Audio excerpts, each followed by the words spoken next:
We're going to move now to the panel session, and just to give people some reassurance, we will finish as planned on time. So I'm going to invite our panel members up to come and join me here now. So we have with us, you've heard from Bob Fraser today, and Bob, as you've heard, is Head of Better Life Chances Unit of Scottish Government. Bob, you're very welcome to come and take your place. And we also have Maureen McAteer and Lisa McCabe. And we have Ben Ferrugia, who you've not heard from today, but who is at the University of Strathclyde, working in the Centre for Excellence for Looked After Children. And Tam, who you just heard from, is going to join us as well. I just noticed, actually, it says the Commissioner bites. I'm quite sure that is... It was austerity bites, but I quite like that title. Yeah, just a slip. So, in order to give the people who've stayed behind best opportunity, I just want to say, for anybody who's still on the webcast, I don't know where are the right cameras, we should just give you a wave and say thank you for sticking this long, for those of you who are still there. And we've had quite a lot of questions from you, so I'm going to kick off with just one of those. But again, for the people in the room, I'm going to turn very quickly to questions from the floor. So one of the many questions that came out, and perhaps came out in a couple of ways really, is about the austerity and indeed cuts, and Tam's alluded to some of that a bit earlier, so I'm perhaps going to move quite quickly on to a question about the plans we have to extend the great work that gets done in early years into adolescence. And I'm thinking, Maureen, perhaps you might like to kick off with that, and Ben, perhaps I might come to yourself, and even Tam later on. Maureen. Yeah, happy to. I'm part of the working group who are developing the statutory guidance for Part 3 of the Children and Young People Act. And it was actually fresh in my mind. It was just last week we had a really lively discussion around what the changes to integrated children's services planning will look like. And one of the discussions was that early intervention prevention has become sort of synonymous with early years. And a lot of the youth and young organisations who work with young people were saying that they wanted to really reinforce the importance of working right over the life course of children and young people.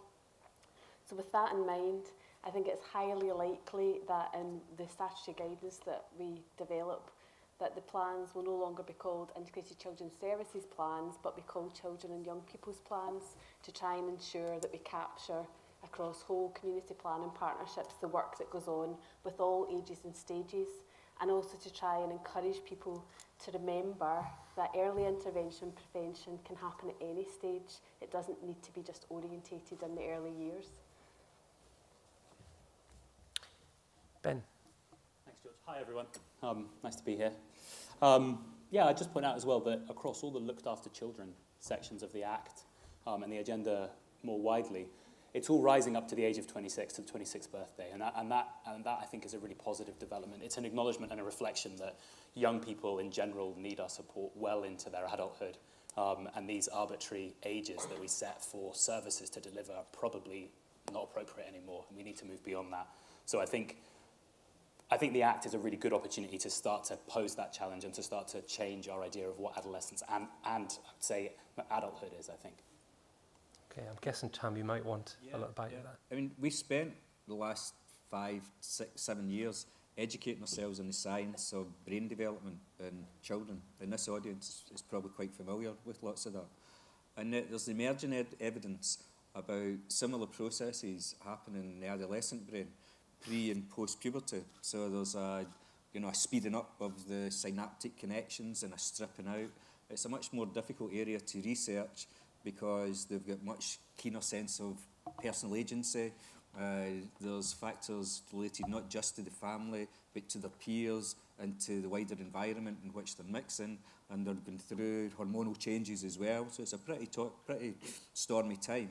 But actually, I think the lessons that we are learning about what works in early years, that in a number of years' time, we will have a much better idea of the approaches that we should be adopting to our adolescents based on evidence, and actually a better understanding of what's happening inside the heads of adolescents. I'm sure anybody with an adolescent son or daughter would be quite welcoming of that.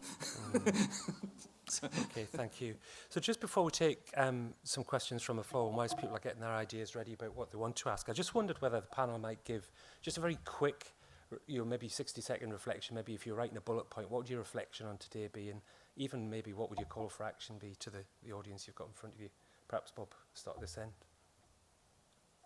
I think if I had a call for action from all the delegates is to, I think, to look towards the well-being of every single child and young person, and when you individually see that they've got challenges, that you take responsibility and action to redress those challenges by giving them access or support to access of whatever resources that you possibly can.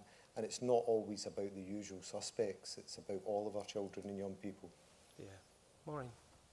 I've stolen one from Kerry Milligan, who I don't know if she's still here, but we were just chatting at lunchtime, and her question was, is this the right people in this room, or are we preaching to the converted today? And I know a real thought in my head is about adult services, GPs, addiction, housing, employability, money advice, all those other services who need to be connecting with this agenda.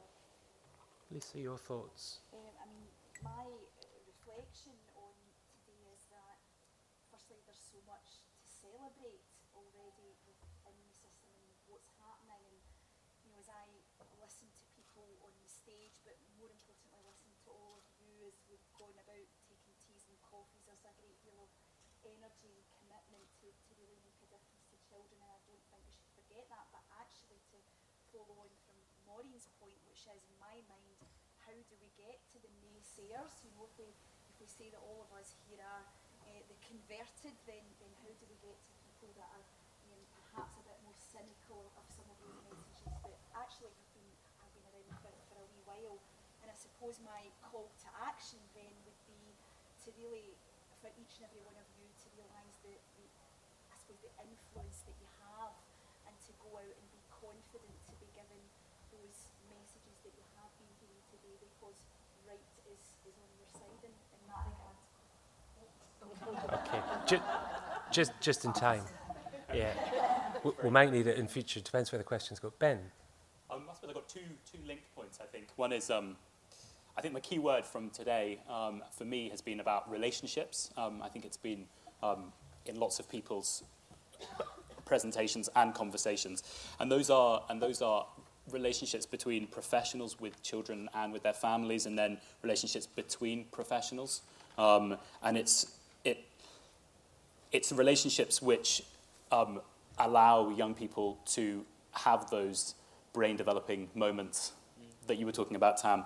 And linked with that, it's I think listening to the ACT, listening to Bob earlier, I see the ACT, and I've worked a lot on the looked after children sections.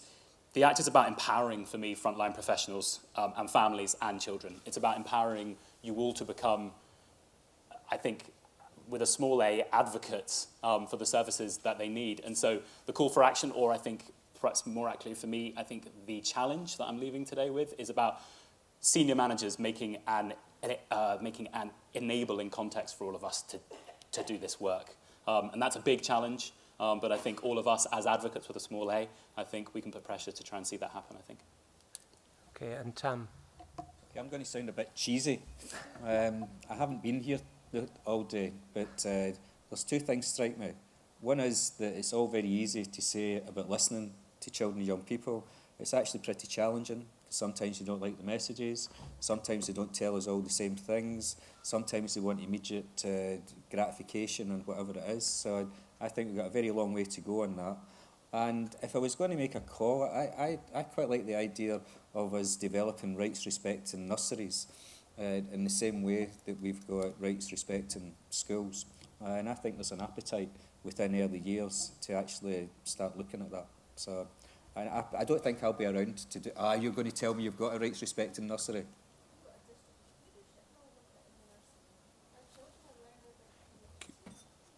Brilliant. But not in all nurseries then. Okay, right. Okay, for those that work in nurseries, would you describe your nurseries as a rights respecting nursery? Yeah, you would. You would. Okay, I stand corrected. What's the name of the nursery? The wee gem? The wee Gems nursery? Well, well done. Look to the wee Gems nursery, because I'm pretty sure there's not, it's not widespread. I've had the privilege of going to lots of nurseries, and there are some nurseries. Is it? Right, okay. All right, okay, we'll roll that one back. I'll answer that question differently the next time. Yeah. So there ends the briefing for the Children's Commissioner. So can I just turn to the floor and just see what kind of questions people have got? Are there anybody who's got a question for the panel that'd like to get out now? Wow. Wow. Well, I'm either sensing a great desire to get the bus home or an enthusiasm to hear more from the panel. I'm going to throw one more question here that struck me, because we spent a little bit of time as a national NHS board recently with Who Cares Scotland around the role of corporate parents. And I just wonder, Ben, what some of your reflections might be on the opportunities presented under the new Act, and what you would expect us to do more, if you like, or where are the good things that we should continue to do? Yeah. It's a massive question. Yeah, huge. Massive question. I mean, the key thing for me, so I did a session this afternoon on corporate parenting, and I've been involved with writing the draft guidance, and that's given me the opportunity to talk to lots of people out in the sector about what this will mean for them. And one of the key things I want to get across is to not see corporate parenting and the other parts of the Act to do with looked after children as separate to the work which are to do with GERFEC, are to do with early years. It is an Act altogether for a reason. And particularly when we're thinking about children's services planning, I suppose this kind of links up with my previous comment, it should be seen all together, and we should be viewing this as around looked after children and care leavers are not different. Looked after children, they're not different children. They are children at a certain stage of their life, and we have taken steps so that we can support them more. This wasn't the question you asked me. In terms of the opportunities, clearly opportunities to work together. So standard trite phrase for anyone to say, but they are there, and I think it's an opportunity in that now we have a more clear context with which to hold each other to account for how they come to us, to work with us, and to work with you. And I think we should own that, and we should use that as an opportunity. And it's an opportunity for service users to hold us to account more as well, and I'm going to really actively encourage them to do so. Who Cares are a great organisation which is making a space for young people to advocate for the services that they want and to hold service deliverers to account for providing those. And I hope over the next 3, 6, 9 years we see more and more of that. Tam, I'm guessing you'd always want to contribute to that response. Yeah, I do, because the reason I wasn't here this morning is because I was at an Who Cares event in Paisley, and there were 250 children, young people and adults who had responsibility for them, corporate parents. And I'm a corporate parent, so I had to stand up and identify myself, and I was doing some stuff at it. But the key thing about Who Cares right now, or about children in care, is not only have we got progressive legislation, which is good, but legislation doesn't always get you to the place where you want to be, so we need to make sure that it's properly implemented. But you have a group of young people who are coming through care, who have got confidence, who want to tell their own stories, powerful stories, without any sentimentality about the lives that they have led. And I've had the privilege of being around some of the deliveries on those stories. They don't miss the mark, but they are really, there's something special happening with regard to young people in and leaving care right now. And they're coming your way, because they've got a responsibility to do training in corporate parenting. They are training all professions when they get the opportunity, and if you get the invite, don't miss it. I'm serious. The young people that present will tell their stories in the most powerful way, with a view to saying, you have to know the lives that we are leading to understand the support that we require. And the sense of pride that they have in taking positive steps forward. It was just inspirational. It really was. And that wasn't a set-up question. No, absolutely not. It's mine. So I'm going to come to Lisa in a bit, but before I do that, are there any other questions from the floor before because I don't want to miss an opportunity to get... Yeah, could we just get a microphone? Sorry, Lisa, is that all right? I'll come back in a bit. It's along a bit. Right, sorry, and there's another one at the back. Hi, I'm Anne Condy from the Scottish Childminding Association, and I just wanted to throw this open to the panel. With the progression of the Act and the implementation of the named person part, there's been an awful lot of negative rumblings, you know, out there in the press. If you talk to, I talk to parents of my son, and they think we're becoming a crazy society, that Big Brother's watching us.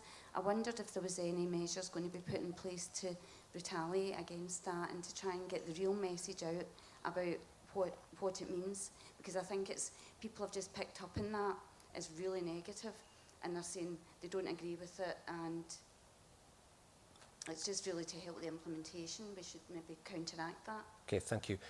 Bob, I'm wondering if you might like to go with that. I think it's getting the timing right for it as well. I think that we have thought very carefully around about this. The named person as such, as a policy, has been in place for a very long time. However, it doesn't come into statute until August 2016. And often what we are getting is the representation just now of this is our perception of what will happen in August 2016.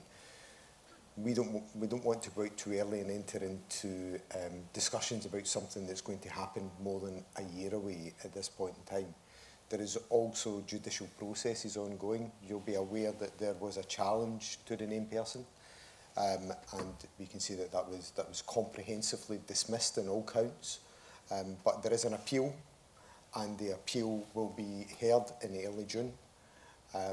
So there is a process and a legal process going on just now. Once we've dealt with that, we're likely to go out with quite a significant, not as such coordinated communication rather than a national campaign, to be able to explain a lot more around about the named person, why we're doing it, when families can expect it, because it's at the present time.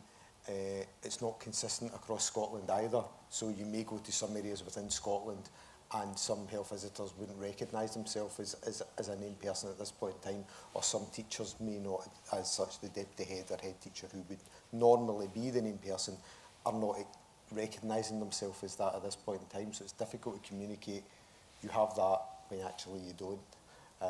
So what we'd say is we'll address that once some of the judicial process is finished, and then we'll look at it probably early next year to do a better communication.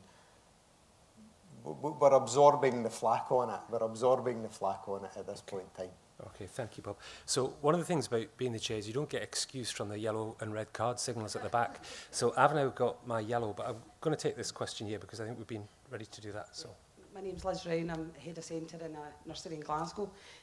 Bob can answer my question. I had emailed it in, but I didn't know if I'd sent it to the right email address. And it's exactly about that situation with the named person. I phoned a health visitor last week regarding a family and was told it's no me. And you know, where do we go? And I was looking for clarity for the health boards in terms of how that's developing and where we're going, because this is a family that's on the brink of crisis, and you know, people aren't, you know, branching out to help these families. And it's a real reality out there. I mean, just as a quick comment on that, we are seeing wide variation, you know, between health boards, but I know Greater Glasgow and Clyde very well. I know that many health visitors within Greater Glasgow and Clyde would well recognise themselves as a named person and would be acting appropriately. And it's one of the reasons that we've had to take forward into a legislation is to get that consistency across all parts of services, so that every child has that entitlement, has that availability of a named person. Okay, we have a minute. Is there a quick... Sorry, I beg your pardon. Sorry, Yeah. just add a quick comment in about that. My experience as the third sector is that there's been wide variation also in terms of the training and planning of some of this. And some localities have gone very much for a single agency model. And I think what you're illuminating there is the real difficulty with that, because the interface between health visiting and other services, or schools and other services, hasn't been there because people have been training in their single agency organisations. And I suppose it's a bit of a plea that we're almost a year to get ready, and that we really need to start opening up some of that multi-agency work so that we know what the resources we have in our localities are. Okay, thank you. I'm really sorry. I think we're going to have to stop there on the basis. I know I can see your hand. It makes me feel really guilty. But could you just give us a second then and we find a microphone your way? I'm a health visitor working in Edinburgh, and I see myself as a named person, and I'm working towards the GIRFEC model, and I support it wholeheartedly. As a health visitor, though, I know my colleagues are working with caseloads from 200 to 600, and we'd be the named person for everybody in that caseload. It'll vary in Scotland how people are working towards the named person, but as people make demands of that named person, my concern is how that impacts for these children, because as a health visitor, you want to meet the needs, but right now we're struggling to recruit to posts in health visitors in Edinburgh. I know in the Western Isles they couldn't offer a health visiting service, so we're moving to GIRFEC, and that's the reality, and we need to be recognising and talking about that. Okay, so I think you've raised that fairly and squarely, and I'm going to invite Bob to give a very swift response before I move to the closing wind-up. I think that all we can say to that is there's substantial investment, programmed investment, amounting to a recurrent investment of £20 million into health visitors across Scotland, including additional investment that is going into the training and development of health visitors. I would say that there has been a change in the way that we have offered, health boards have offered health visiting training before, but that was on a bursary basis rather than a fully paid basis for individuals to be able to take up that training and development, which means that it's much more attractive for individuals to be able to take that.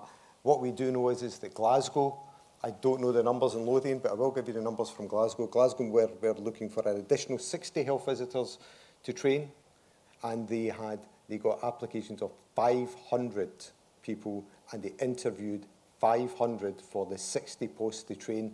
There is no shortage of people wanting to be health visitors, and we have the resources to be able to support quite a substantial expansion in the health visiting workforce to address the needs that are going to be identified. Okay, so I'm going to trade you 3 minutes of my time for 1 minute of Tam's. It was just a comment. Bob can't say this, but he was one of the principal protagonists of making the additional 500 health visitors in response to the campaign to get more health visitors so that you don't face ridiculous caseloads. Let's hope we can get them into position as soon as possible.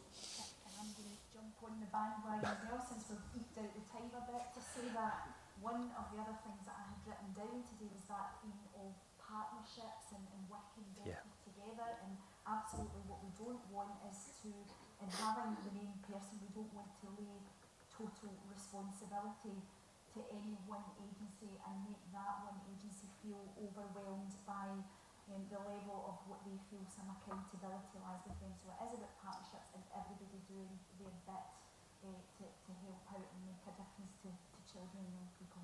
Okay, and thank you for that.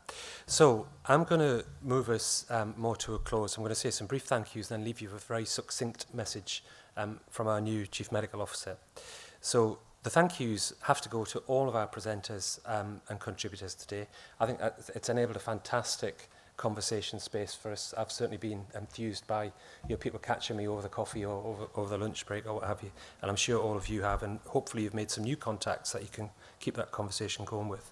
I want to say thank you to the Maternal and Early Years Network Reference Group who've helped make this possible, to my own colleagues in NHS Health Scotland in the planning team and any support staff who've been anywhere near that work, to our venue, all the people who've done the AV and the technical support for us today, and to you guys, virtual and present. So the people who might still be in and around the webcast, a huge thank you for sticking with it. It's a hard task when you're on the other end of a camera or a phone, so we're incredibly grateful for that. And a massive thank you to you guys who've made today possible by committing to coming and giving these people space to come and help the debate go forward. So what I want to do is just leave you very briefly with a conversation I had with Dr. Calderwood before she had to leave.